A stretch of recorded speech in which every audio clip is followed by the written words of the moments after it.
MLA Charanjit Singh जिंदाबाद, MLA Charanjit Singh जिंदाबाद, MLA Charanjit Singh ji.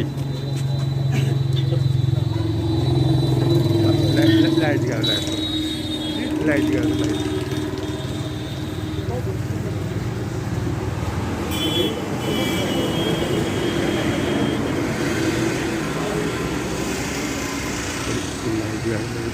खाली पता दिखने वाली जल्दी जलीली लाइट किसको चलता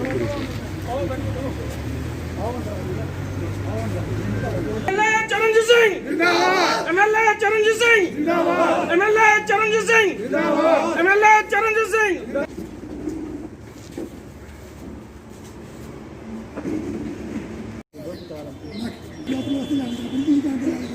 मंच पर चरणजीत सिंह जी साबका एमएलए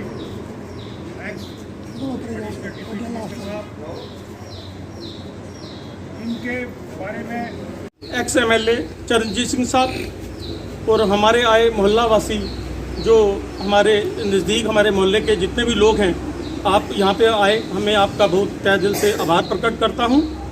और आज की जो ये मीटिंग है इसके बारे में आप सब लोग जानते हैं कि ये मीटिंग हमारे एक्स एमएलए चरणजीत सिंह जी जो डीडीसी चुनाव के लिए अपना इन्होंने नाम इनका सामने आया है इंडिपेंडेंट लेवल पे, और ये हमारे लोगों का जाना माना चेहरा है।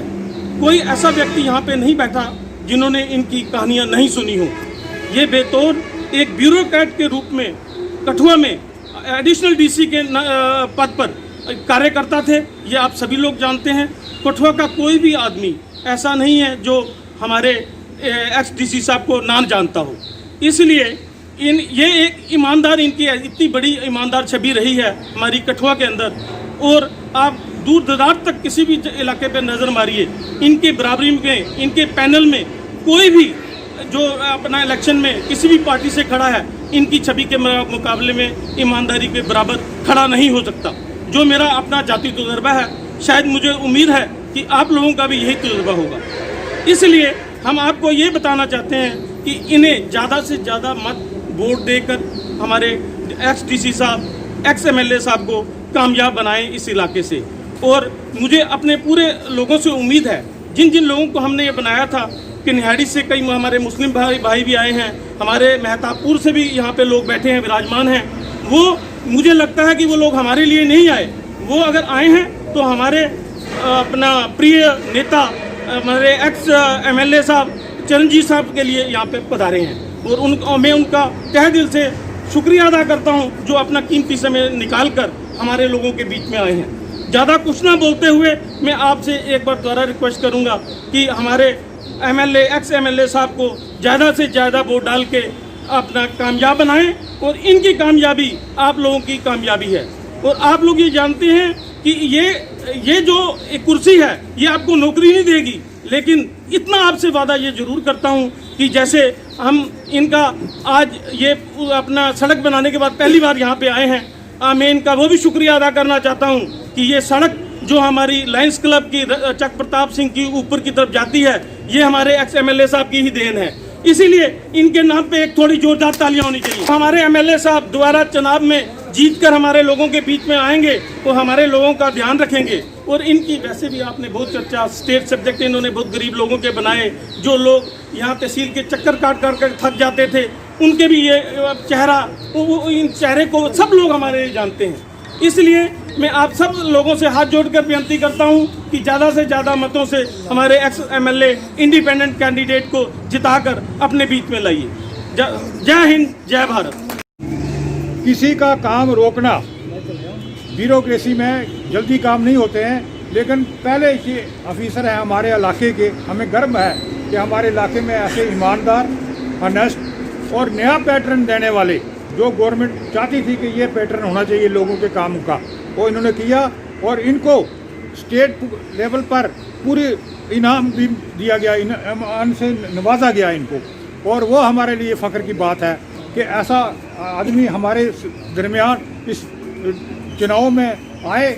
और हमें फिर दोबारा वोटों के द्वारा हमें इनको दोबारा मौका देना चाहिए। जैसे इन्होंने पहले ईमानदारी से काम किया हुआ है, बिल्कुल उसी तरह से करेंगे और नया पैटर्न देंगे और नया तरीका देंगे।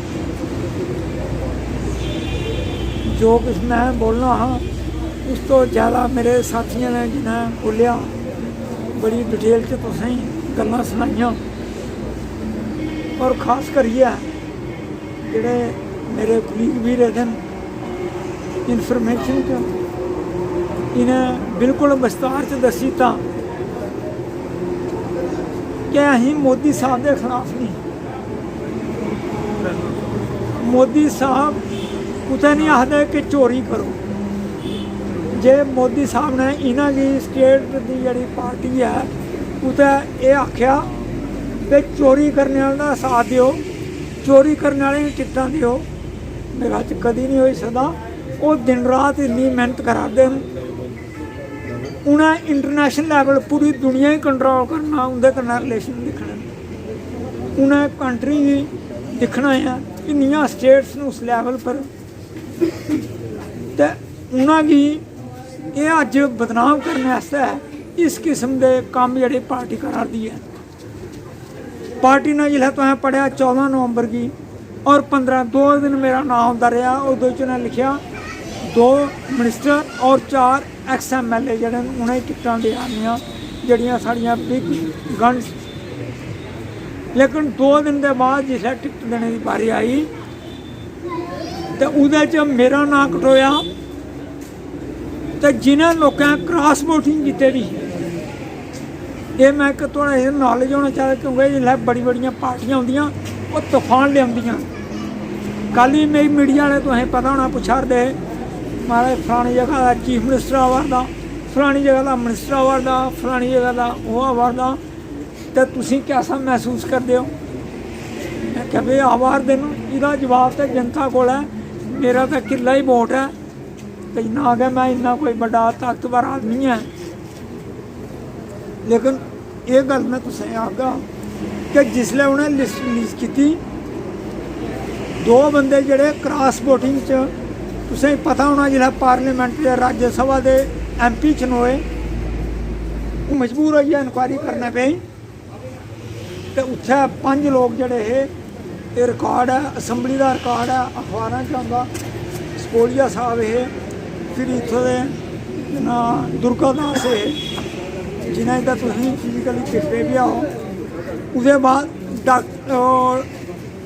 प्रोफैसर घारू राम भगत होरी, एक ना भारत भूषण होरें जिन्हें रैपर तो बने टिकट दी गई, उन्हें RS पुरा की टिकट दी गई। तो आखना पार्टी ने क्या साबित किया? क्या मोदी साहब ने इन्हें आख्या भाई ये क्रॉस वोटिंग किते इन्हें पैसे कमाए, 5 करोड़ कमाया या 10 करोड़ कमाया, क्या उन्हें ही टिकटां दिओ? क्या मोदी साहब की अगर इज्जत फिलासफी होंदी तो वो दिन रात कैसे काम करते, वो भी पैसे कमाते। उनके नॉलेज नहीं, हूँ उनका ये लैवल का कम नहीं है। उन्हें बड़ा पता कि बई ये थल्ले ये कम करा दे, तो ये सारा जड़ा इन्हें साबित करीता कि जां तो मैं बड़ा चोर हाँ उनके कोलों, उन्हें 10 करोड़ कमाया तो मैं 20 करोड़ रुपया कमाया तो मेरा नाम कट्टी उड़िया। तो जां इहदा मतलब है कि उन्हें खतरा लगा रहा हाँ कि यह बंदा आई जा इन ब्रेक लाई उन्नी। अज मैं जिसलै MLA बनया वो बखरी गल है, लेकिन जिन्ने चिर मैं नौकर रहा अपने आप गी लोगों का नौकर समझिया, साढ़े कन्नै लगे दा होंदा सरदार साहब जी था पब्लिक सर्वेंट। सर्वेंट का क्या मतलब होंदा? नौकर। तो असीं जिसलै कुर्सी बौह्ने असीं सर्वेंट भुल्ली जन्ने, असीं समझने असीं बड़े राजा महाराजा हैं, असीं तो भगवान कोलों भी उप्पर हैं। और जम्मू RTO रही है, लोगों की डिमांड रही कि नहीं उत्थे रखो। वो डिमांड क्यों रही कि लोग समझते हैं कि भाई ये साड़ी सेवा करी सकता या जियां करनी चाहिए लोग चाहते हैं। अज लोकें तुसें मेरी मैंडेट का 2008 च पहले दिन मैं नौकरी करा दा हा तो महीने बाद तुसें मिगी MLA बनाई दित्ता। मैं अज भी आखना अफसर के बड़े होंगे महाराज लोग भुल्ली जंदे महाराज भगवान कुत्थे है। मैं सारे आखना यार भगवान तो मैं सामने दिखा तो लोग तो मैं कोई भुलते नहीं दिखे। मैं जिसलै मैं कम किया तो मैं ये सोचिए नहीं कि मैं MLA बनना। ਕੰਮ ਇਸ ਆਸਤਾ ਕੀਤਾ कि मिगी गौरमेंट तनख्वाह दिंदी है तो मेरा धर्म और कर्म आखदा कि मैं अपना जरा फर्ज है पूरा निभा